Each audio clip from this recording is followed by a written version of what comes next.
حور کو میرے حسین نے ایسا بدل دیا، حور کو میرے حسین نے ایسا بدل دیا، نظریں وہی رہیں نظریہ بدل دیا۔ عزیزان، یہ مجلسیں حور بناتی ہیں، یہ مجلسیں حسینی بناتی ہیں۔ ان مجلسوں سے معرفت اپنے دامن میں سمیٹ کر ہم لے کر جاتے ہیں۔ یہ حسین ابن علی علیہ السلام کی وہ یونیورسٹی ہے کہ جس کا دروازہ جب کھلتا ہے تو بچوں کو بچوں کے مطابق درس ملتا ہے، جوانوں کو جوانوں کے مطابق درس ملتا ہے، بزرگوں کو ان کی حیثیت کے مطابق وہاں سے فیض تقسیم کیا جاتا ہے۔ موضوع کو شروع کرنے سے پہلے ایک واقعہ بہت اچھا، بہت خوبصورت اور باعث افتخار ہے آپ سب بزرگوں، آپ سب علماء کرام کا یہاں تشریف لانا۔ یزد کے کچھ جوان تھے، مجلس کی اہمیت کی بات ہوئی نا کہ یہ مجلسیں حور بناتی ہیں، ان مجلسوں کی بہت اہمیت ہے، بارگاہ حسینی میں اور نگاہ حسینی میں ان کا بہت مقام ہے۔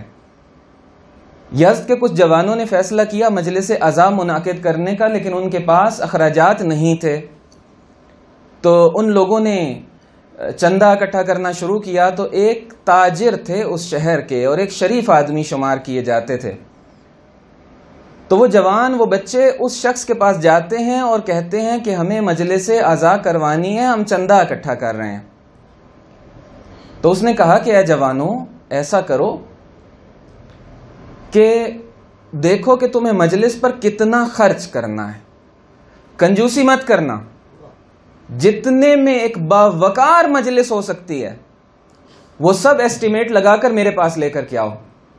یہ جوان آتے ہیں اور ایک بڑی رقم لکھ کر لے کر کے آتے ہیں، اور دل میں پریشان بھی ہیں کہ وہ بزرگ، وہ تاجر پتہ نہیں قبول کریں گے یا نہیں کریں گے، کہا تو ہے انہوں نے لیکن ہم نے اتنی بڑی رقم لکھ دی۔ تو جب وہ کاغذ سامنے رکھتے ہیں نا تو چیک دیا اس بزرگ نے نا بچوں کو کہ اپنی مرضی سے اس پر رقم لکھ کر لے کر کے آنا، تو ایسٹیمیٹ لگایا اور وہ چیک پر رقم لکھی، اور وہ چیک جب سامنے رکھا اس بزرگ کے اور دل دھڑک رہا تھا کہ اب پتہ نہیں انکار کر دیں گے یا ڈانٹ پڑ جائے گی یا کیا ہوگا نہیں معلوم، یا شاید دے دیں گے۔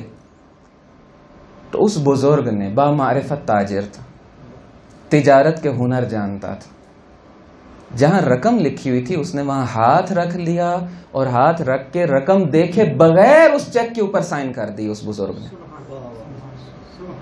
اور پھر رخصت ہو گئے دنیا سے کچھ عرصے کے بعد وہ بزرگ تاجر، اور کسی کے خواب میں آتے ہیں اور انہوں نے آگے کے حالات جب پوچھے کہ وہاں کیا آپ کے ساتھ پیش آیا، تو وہ کہتے ہیں کہ میں گنہگار انسان تھا، میرا نامہ اعمال اس قابل نہیں تھا کہ وہاں کسی کے سامنے پیش کیا جاتا، لیکن میرا نامہ اعمال حسین ابن علی علیہ السلام کے سپرد کیا گیا، اور جب مولا کے سپرد کیا گیا میرا نامہ اعمال تو مولا نے رخ بدل لیا اور میرے نامہ اعمال کے اوپر سائن کر کے مجھے آگے روانہ کر دیا۔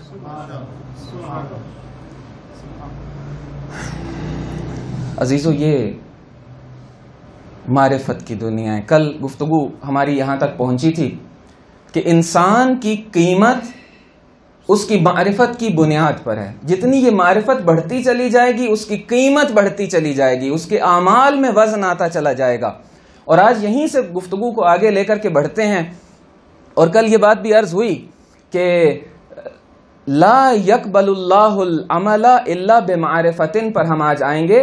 کل یہ گفتگو ہوئی، پروردگار نے ارشاد فرمایا کہ تمہارے لیے ہمیشگی ہے، میں نے تمہیں خلق کیا ہے ہمیشہ باقی رہنے کے لیے۔ دو نظریں کل عرض کی آپ کے سامنے، جنہی پر یہ سارے علوم کی اساس ہے، علوم انسانی کی خصوصاً، اور جن کی بنیاد پر یہ سارے نظامات بنتے ہیں۔ ایک نظر وہ تھی کہ انسان کو قبر تک دیکھا جا رہا تھا، اور ایک نقطہ نظر وہ تھا کہ انسان کی انسانیت کا آغاز قبر سے ہوتا دکھائی دے رہا تھا۔ تو پروردگار نے جو فرمایا حدیث قدسی کے اندر کہ تمہیں ہمیشہ کے لیے خلق کیا گیا ہے، تو اس کا مطلب یہ ہے کہ نظریہ انسان کچھ بھی رکھتا رہے، چاہے مومن ہو چاہے کافر ہو، رہنا اس کو ہمیشہ ہی ہے۔ اور پھر یہاں سے معرفت تک بات آ پہنچی تو اب چلتے ہیں آگے، گفتگو کو بڑھاتے ہیں. ایک دفعہ خاندان اہل بیت پر درود بھیجیے گا.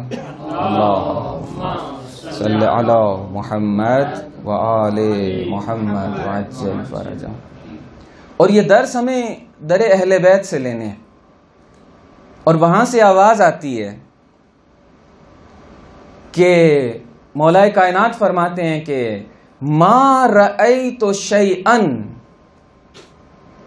الا ورأیت اللہ قبلہ ومعہ وبعدہ. علی ابن ابی طالب، چیزوں کو دیکھنے کا ایک انداز ہوتا ہے، ہم اپنی نگاہ سے دیکھتے ہیں، بصارت سے دیکھتے ہیں، وہ بصیرت سے دیکھتے تھے.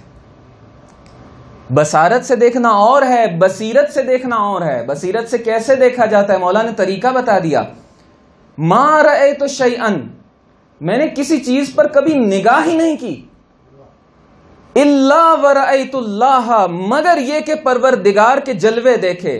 معہو، اس چیز کو دیکھنے سے پہلے بھی، معہو اس کے ہمراہ بھی خدا کو دیکھا، وبعدہ اور اس کے بعد بھی خدا کا جلوہ دیکھا. یہ مقام اہل بیت ہے، یہ مقام معرفت پروردگار ہے.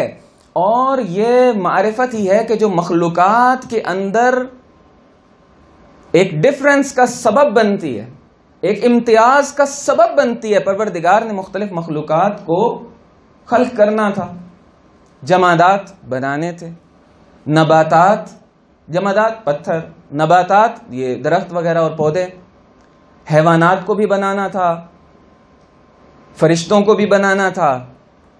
فرق بہت واضح ہے بالکل ایک جملے میں کہ جمادات وہ ہیں کہ جو نہ مرضی سے حرکت کر سکتی ہیں نہ ارادہ رکھتی ہیں. نباتات بھی اسی طرح سے ملتی جلتی ہیں، کچھ حرکت ہوتی ہے بے اختیار. حیوانات کچھ آگے آتے ہیں، اختیار کے ساتھ حرکت بھی شروع کر دیتے ہیں باقی چیزوں کے ساتھ ساتھ. اور انسان آزادی بھی رکھتا ہے، ارادہ بھی رکھتا ہے، اختیار بھی رکھتا ہے، عقل بھی رکھتا ہے، نفس بھی رکھتا ہے.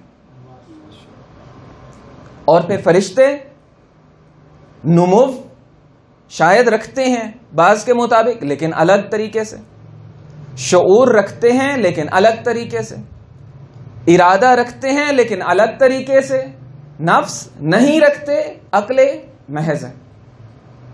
یہ فرق ہے مختلف. علماء کرام بہتر اس کو بیان کر سکتے ہیں، فقط اشارہ مقصود تھا. اب جب پروردگار نے ان ساری مخلوقات کو خلق کرنا تھا تو انسان کو کیوں خلق کیا؟ یہیں سے ہمیں حدیث قدسی رہنمائی کرتی ہوئی دکھائی دیتی. میں جلدی سے آگے بڑھوں گا تاکہ زیادہ وقت نہ لوں. پروردگار کا ارشاد ہوتا ہے کہ کنت کنزا مخفیہ، کہ میں ایک چھپا ہوا خزانہ تھا. فَأَحْبَبْتُ أَنْ أُعْرَفَ، تو میں نے چاہا کہ میں پہچانا جاؤں. دیکھیے احببتو کے لفظ پر غور کیجئے، ہماری گفتگو کا حصہ نہیں ہے لیکن اشارہ فقط کہ یہ کائنات کی اساس اور بنیاد جب رکھی جا رہی ہے تو حب کے اوپر رکھی جا رہی ہے، عشق کے اوپر رکھی جا رہی ہے. اور پھر کربلا میں بھی عشق الہی جلوہ گر دکھائی دیتا ہے. فَأَحْبَبْتُ أَنْ أُعْرَفَ، چونکہ ہمارا موضوع معرفت سے شروع ہوا تھا نا کل، اسی بات کو آگے بڑھا رہے ہیں. میں نے چاہا، میں ایک چھپا ہوا خزانہ تھا، میں نے چاہا کہ میں پہچانا جاؤں، میری معرفت حاصل کی جائے، کوئی ہو جو مجھے پہچانے. فَخَلَقْتُ الْخَلْقَ لِكَيْ أُعْرَفَ، یا دوسرے لفظوں میں ہے فَخَلَقْتُ الْخَلْقَ لِأُعْرَفَ، تو میں نے ایک مخلوق کو بنایا، میں نے انسان کو بنایا کہ وہ میری معرفت حاصل کرے، مجھے پہچانے. بس بات کل کے ساتھ جڑ گئی کہ ہماری خلقت جو آیہ مبارکہ ہے کہ انسان کو ابس خلق نہیں کیا گیا، تو وہ مقصد آج ہمیں پتہ چلا کہ پروردگار کی معرفت وہ ہدف تھا کہ جس کے لیے انسان کو پروردگار نے اس دنیا میں خلق فرمایا اور بھیجا. اب باقی چیزوں میں بھی معرفت ہے جن کے میں نے نام لیے، جمادات، نباتات، فرشتے، لیکن معرفت اجباری ہے. علماء کرام کے سامنے پڑھنا بھی تھوڑا سا مشکل بھی ہوتا ہے اور سبق سنانے والی بات ہے. اساتذہ یہاں پر موجود ہیں، آپ کا حوصلہ دینا مجھے حوصلہ دے گا. اللہم صلی علی محمد وآل محمد وعجل فرجہم. نعرہ تکبیر، اللہ اکبر. نعرہ رسالت، یا رسول اللہ. نعرہ حیدری، یا علی یا علی محمد یا وآل علی. محمد صلوات. اللہم صلی علی محمد وآل محمد وعجل فرجہم. تو میں عرض کر رہا تھا، پروردگار آپ سب کو جزائے خیر عطا فرمائے انشاءاللہ. میں عرض کر رہا تھا کہ یہ باقی مخلوقات بھی تھیں، ان کے پاس بھی معرفت بالآخر ایک بہت نچلے لیول کی تھی. فرق کہاں آتا ہے کہ ان کی معرفت اجباری ہے، مخلوق علی المعرفہ ہے. لیکن انسان کی معرفت، انسان کو وہ شرف دیا پروردگار نے، وہ اعتماد کیا انسان کے اوپر کہ آزادی و اختیار دیا اس کو. معرفت اختیاری کی منزلیں طے کرنے کے لیے اس کو یہاں پر بھیجا اور خلقت کا ہدف بھی اسی کو قرار دیا. بس یہ انسان، ہاں اب ممکن ہے کہ باقیوں کی تو بات سمجھ میں آتی ہے، جمادات، نباتات، حیوانات. جب بات فرشتوں کی آتی ہے تو تھوڑا انسان سنبھل جاتا ہے کہ کیا وہاں بھی ہم یہ بات کہہ سکتے ہیں؟ وہاں بھی کیا ہم اس طرح کا مقایسہ انسان کے ساتھ کر سکتے ہیں اور انسان کا ان کے ساتھ؟ تو ایک واقعہ یہاں پر سن لیجئے کہ ہاں وہاں بھی ایسا ہی ہے. جس طرح کمپیوٹر کے اندر کوئی چیز ہارڈ ڈسک کے اندر سیو کر دی جاتی ہے تو جتنا ڈیٹا اس کے اندر رکھ دیا جاتا ہے، کمپیوٹر کی ہارڈ نہ اس میں اضافہ کر سکتی ہے نہ کمی کر سکتی ہے. فرشتے بھی اسی طرح سے. معرفت اجباری ہے. ایک میدان سجتا ہے، آپ بہتر جانتے ہیں. امتحان معرفت ہے. جس ہستی کا امتحان لیا جا رہا ہے، سید الملائکہ حضرت جبرائیل علیہ السلام، امتحان لینے والی ہستی رب المعرفہ پروردگار خود امتحان لے رہا ہے. سوال کیا پیش کیا گیا حضرت جبریل کے سامنے؟ سوال یہ پیش کیا گیا کہ من انا ومن انتا، یا برعکس من انتا ومن انا، کہ اے جبریل یہ بتا کہ تو کون ہے اور میں کون ہوں. تو جتنا فیڈ کیا گیا، جو لفظیں بیان کی گئیں وہی پلٹا دیں. انا اور انتا کی لفظیں، من انا ومن انتا. تو جواب کیا دیا جبریل نے کہ انتا انتا و انا انا، کہ تو ہے اور میں ہوں. ایک لفظ کا اضافہ نہ کر سکے جبریل علیہ السلام. دیکھیے یہ معرفت کا مقام ہے. انسان کے ساتھ موازنہ کیا جا رہا ہے کہ انسان کو اختیاری معرفت دی گئی ہے. ذرا جوڑیے اس بات کے ساتھ کہ حضرت آدم علیہ السلام کو بھی تعلیمات دی گئی تھیں، اسماء بھی سکھائے گئے تھے، شخصیات بھی. اور بعض علماء کے مطابق فرشتوں کو بھی دونوں چیزیں بتائی گئی تھیں. بعد میں امتحان لیا گیا تھا کہ کہیں اعتراض نہ کریں. شخصیتیں بھی بتائی گئی تھیں، نام بھی بتائے گئے تھے. امتحان یہ تھا کہ شخصیتوں کے ساتھ ناموں کو جوڑنا تھا. فرشتے نہ کر سکے اضافہ، جبریل اور باقی فرشتے یہ اضافہ نہ کر سکے. آدم نے کر کے دکھا دیا، بتا دیا نور محمد کون سا ہے اور باقی انوار مبارکہ، سب نام بتا دیے کس شخصیت کے کون سے نام ہیں. بس اضافہ فرشتے نہ کر سکے. یہاں پر بھی امتحان معرفت میں یہی کچھ ہو رہا ہے کہ من انتا و من انا. تو آگے سے جواب دے رہے ہیں کہ انتا انتا و انا انا، کہ پروردگارا تو ہے اور میں ہوں. میدان معرفت میں ایک کلمے کا اضافہ نہ کر سکے جبرائیل تو ایک آواز آئی کہ کہتا کیوں نہیں ہے کہ انت رب الجلیل و انا العبد الذلیل. محمد وآل محمد صلوات. اللہم صلی علی محمد وآل محمد. میدان معرفت کے اندر جس کی آواز آئی تھی اس کو معلم اول بھی کہتے ہیں، مولائے کائنات بھی کہتے ہیں. فرشتوں کو سکھا رہا ہے انسان کامل. بس انسان کو اس لیے خلق کیا کہ انسان کو پروردگار نے وہ جوہر دیا تھا کہ اپنے اختیار کے ساتھ یہ معرفت کے مرتبے طے کرتا چلا جائے، یہ مدارج طے کرتا چلا جائے، اور پروردگار کو پہچان کے اس کی عبادت کرے، اس کی معرفت کے ساتھ اس کی عبادت کرے۔ جس طرح سے خالی عمل قابل قبول نہیں ہے، اسی طرح سے خالی معرفت بھی قابل قبول نہیں ہے۔ معرفت اور عمل جڑے ہوئے ہیں۔ آج موقع ملا، ورنہ بعد میں انشاءاللہ وہ روایت بھی عرض کی جائے گی، بلکہ پہلا جملہ ابھی آ ہی گیا تو عرض کر دیتا ہوں کہ لا يقبل اللہ العمل الا بمعرفت، کہ پروردگار عمل کو قبول نہیں کرتا وہ عمل کے جس کے ساتھ معرفت نہ ہو۔ اگلا حصہ بھی ہے کہ وہ معرفت نہیں ہے کہ جس معرفت کے بعد عمل نہ ہو۔ یہ اگلا حصہ ہے۔ بس پہلے حصے پر آئیے کہ معرفت کے بغیر عمل قبول نہیں ہوتا۔ جس طرح سے ایک بچے کو اسکول میں داخل کرا دیا جائے، بس یہ مثال دے کے میں بات کو سمیٹ دوں گا۔ جس طرح سے ایک بچے کو اسکول کے اندر داخل کروا دیا جائے، پورا سال والد اور والدہ محنت کریں، اس کے تمام اخراجات کو بھی پورا کریں، اس کو تمام سہولیات بھی فراہم کریں جو اس کو تعلیم کے لیے چاہیے ہیں، اس کو کتابیں لے کر کے دیں، اس کو اسکول پہنچانے کا اور لینے کا انتظام کریں، تمام اسباب فراہم کریں اس کے لیے۔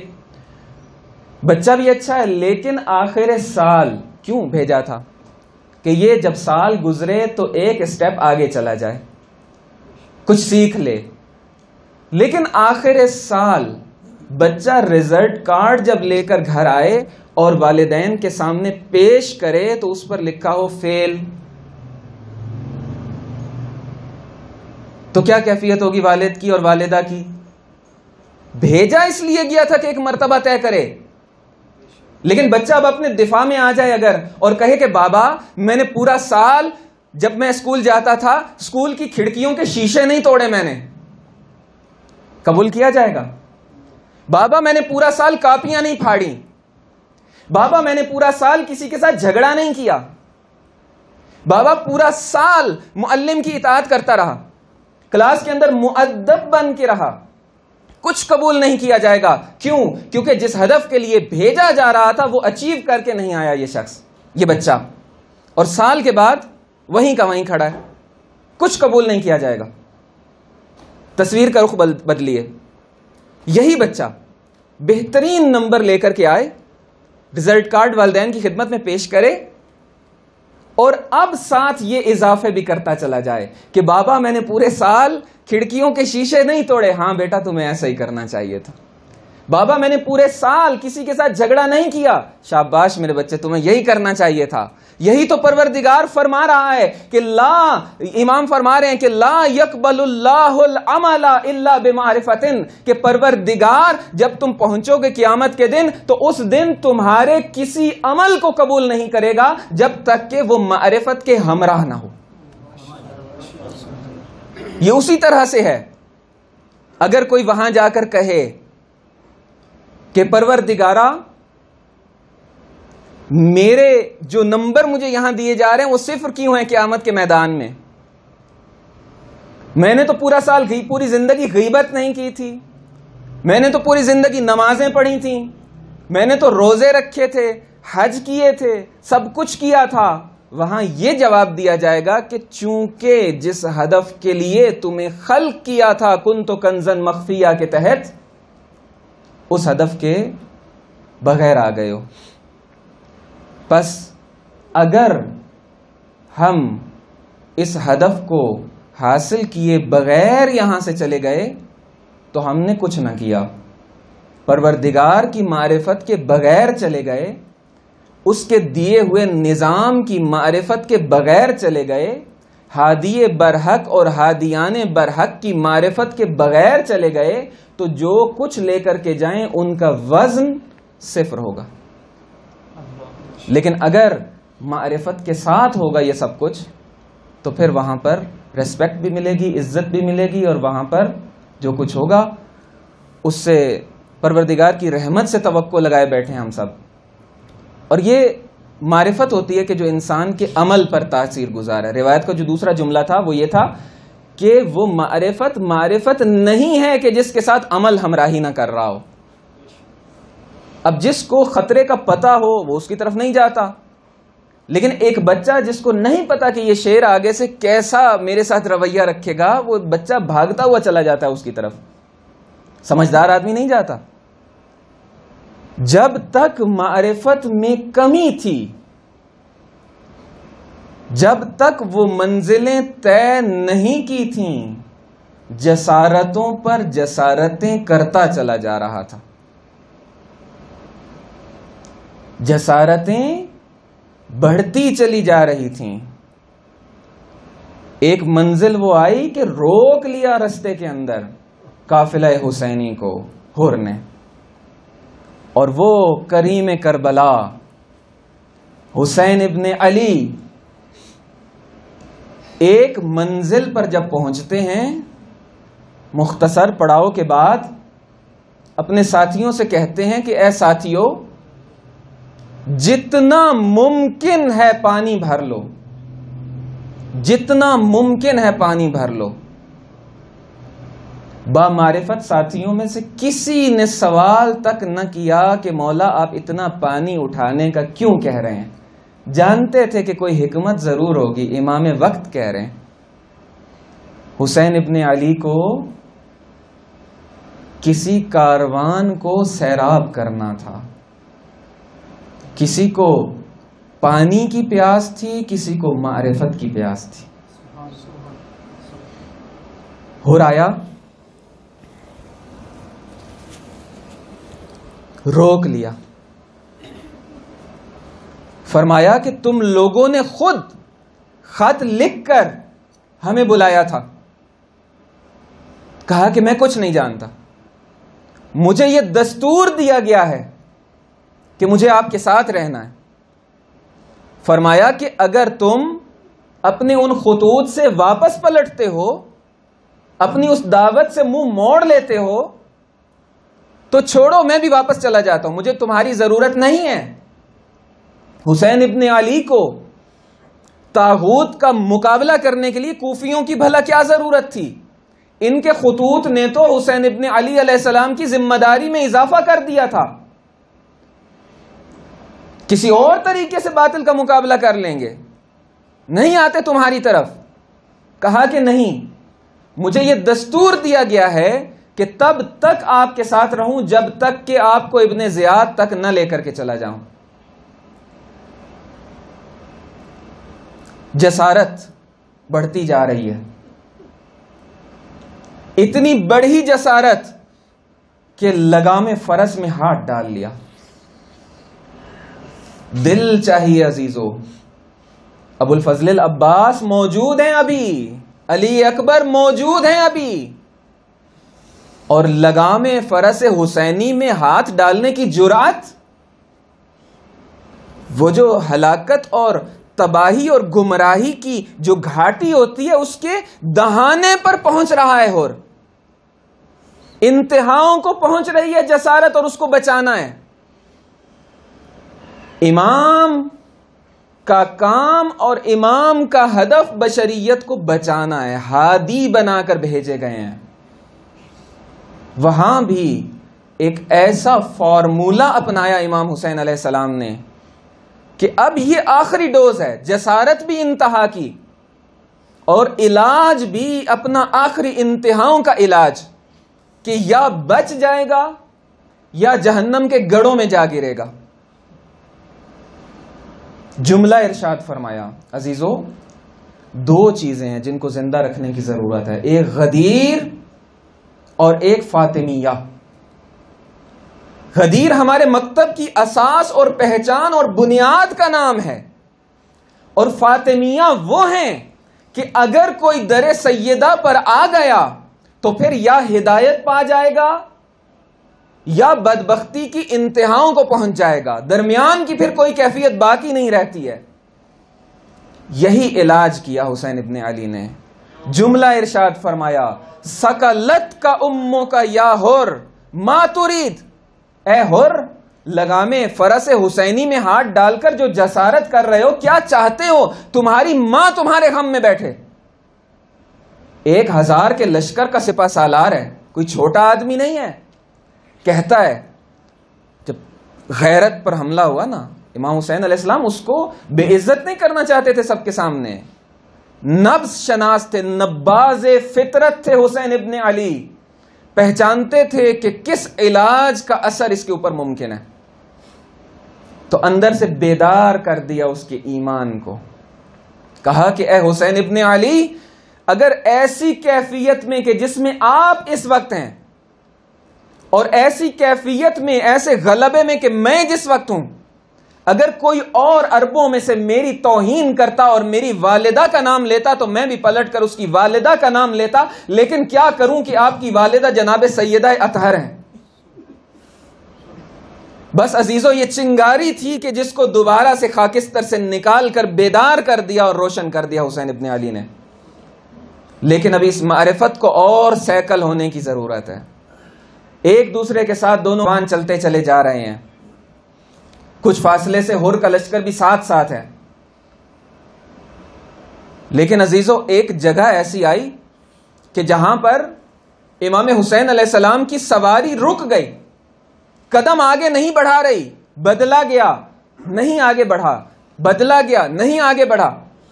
پوچھا اس جگہ کا نام کیا ہے؟ تو بتایا گیا کہ شط فرات. پوچھا کوئی اور نام ہے اس جگہ کا؟ فرمایا، عرض کیا گیا کہ طف. پوچھا گیا کہ کوئی اور نام ہے اس جگہ کا؟ یہ نہیں تھا کہ امام علیہ السلام کو خبر نہ ہو.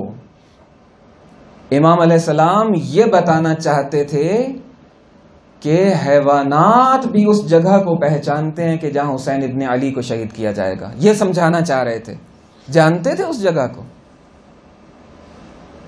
پوچھا گیا کہ کوئی اور نام؟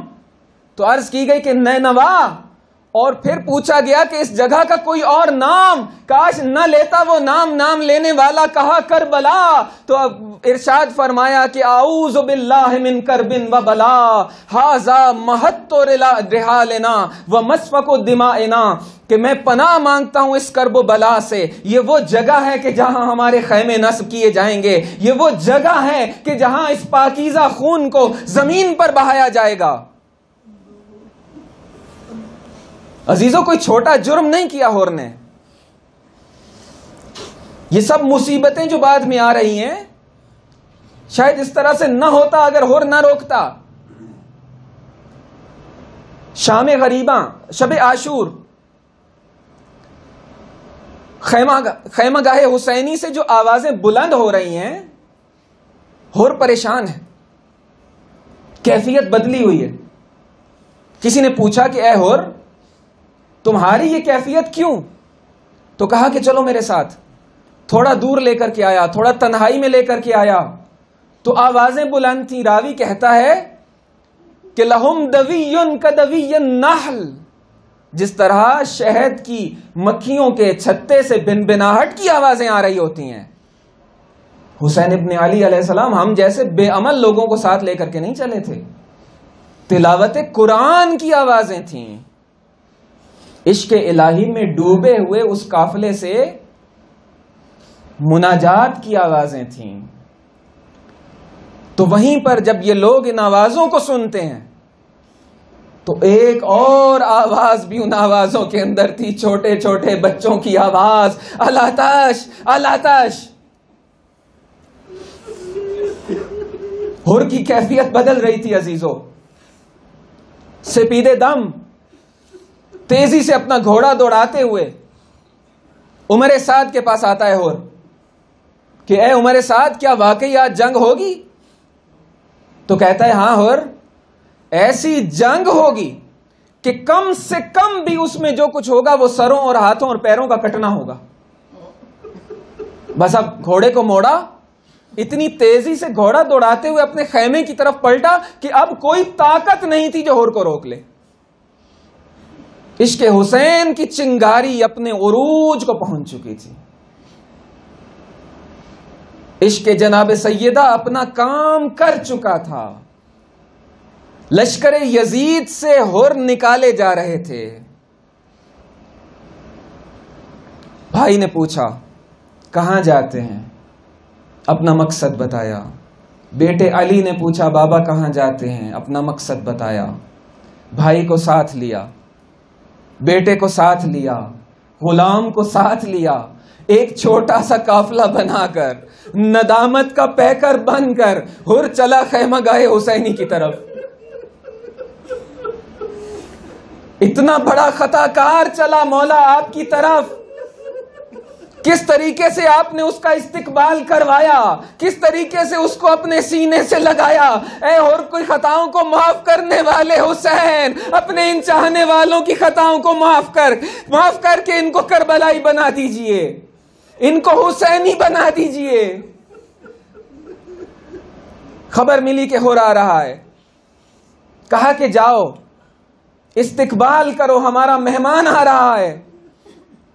ایک استقبال وہ تھا جو ہر نے کیا تھا, ایک استقبال وہ ہے جو حسین ابن علی کر رہے ہیں. اس موقع پر حسین ابن علی نے اتنا پانی اپنے ساتھ لیا ہوا تھا عزیزو کہ ہر کے پورے لشکر کو بھی سیراب کیا, اس کی سواریوں کو بھی سیراب کیا. جانوروں نے جب پانی سے منہ موڑ لیا تو تب انہوں نے پانی کی مشکوں کو ہٹایا. لیکن حسین ابن علی کہتے ہیں آج عاشورہ کے دن کہ اے ہر اس موقع پر آئے ہو کہ آج حسین کے پاس ضیافت کے لیے پیش کرنے کو پانی تک نہیں ہے. اللہ اکبر, اللہ اکبر. کہا آقا حل لیت توبہ, مجھ جیسے گناہگار کے لیے توبہ ہے؟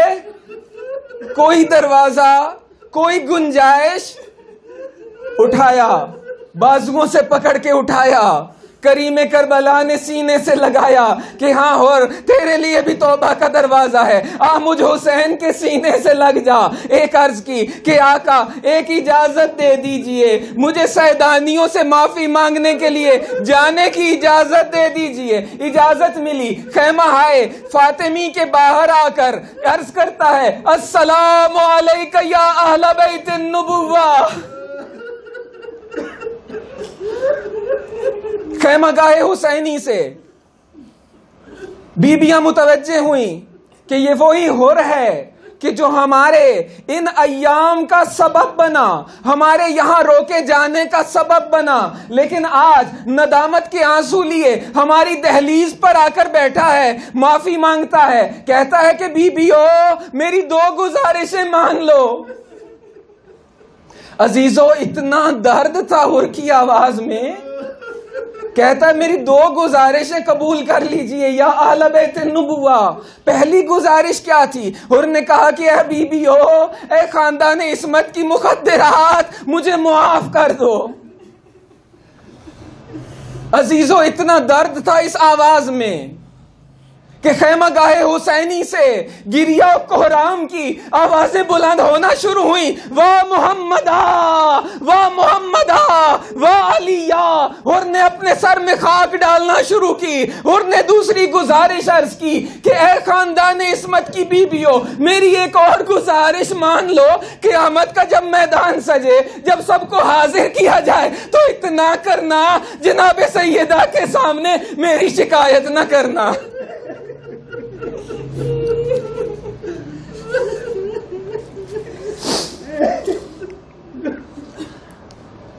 بس عزیزو بات مکمل. ایک جملہ اور سن لیجئے. ہر نے اجازت مانگی. حملہ مغلوبہ کے بعد جب سب جانا شروع ہوئے تو ابتدائی شہداء میں ہر ہیں اور ان کا بیٹا ہے, اور یہ قافلہ ندامت کہ جو اب قافلہ ندامت نہیں رہا, قافلہ عزت و افتخار. آج بھی ہر ایک رول ماڈل کا کردار ادا کرتا ہے بشریت کے اندر. اور آج بھی ہر نے جو اس زمانے میں کردار ادا کیا تھا, آج بھی یزیدی لشکروں سے حریت پسند ہر نکل کر کی طرف آ رہے ہیں. اجازت مانگی, اجازت دے دی. ممکن ہے کسی کے ذہن میں یہ سوال جائے کہ اتنا جلدی اس کو کیوں بھیج دیا؟ تو حسین ابن علی یہ پہچان رہے تھے اور سمجھ رہے تھے کہ اگرچہ اس کو معافی مل چکی ہے لیکن پھر بھی نادم اور شرمندہ دکھائی دے رہا ہے. اپنے مہمان کو زیادہ دیر شرمندہ نہیں دیکھ سکتے تھے، اجازت دے دی. بہادروں کی طرح لڑا، 1000 کا سپہ سالار رہ چکا تھا، بہادروں کی طرح لڑا، لیکن لڑتے لڑتے واپس آ گیا. کہا بیٹا علی، اپنے بیٹے کو کہا بیٹا علی تم جاؤ، میں بھی تو دیکھوں کہ بیٹے کا داغ کیسا ہوتا ہے. حر جیسے بہادر اور آزاد انسان کا بیٹا تھا نا علی، اپنے اختیار سے اپنے بابا کے ساتھ مل کر آیا تھا نا در حسین پر. اتنی بہادری سے لڑا حر کا بیٹا علی کہ دشمن حیرت زدہ ہو گیا. لڑتے لڑتے وہ مقام آیا کہ حر کا یہ بہادر بیٹا گر گیا. آواز دی اپنے بابا کو، زخموں سے چور، شہادت کی دہلیز پر. حر پیاسا بھی نہیں ہے، بھوکا بھی نہیں ہے، حسین ابن علی کی طرح ایک شکاری باز کی طرح جھپٹا اپنے بیٹے کے لاشے کی طرف. بس آخری جملہ عزیزو، ایک شکاری باپ کی طرح اپنے بیٹے کے لاشے پر جب جھپٹا اور جب پہنچا تو کیا منظر دیکھتا ہے کہ حر سے پہلے ایک اور بوڑھا شخص اس کے بیٹے کے لاشے پر پہنچ چکا تھا، اس کو اپنی آغوش میں لیے بیٹھا تھا. وہ بھوکا، وہ پیاسا غریب نینوا حسین ابن علی حکم شریعت کو پورا کرنے کے لیے حر سے پہلے آ چکے تھے. وہ جانتے تھے کہ ایک باپ کے لیے اپنے بیٹے کے لاشے کو اٹھانا مکروہ ہے. جب حر آگے بڑھا اپنے بیٹے کے لاشے کو اٹھانے لگا تو کہا اے حر، کہیں ایسا بھی دیکھا ہے کہ ایک باپ اپنے بیٹے کا لاشا اٹھائے؟ حر کے بیٹے کا لاشا اٹھایا، سینے سے لگایا، لے کر کے چلے.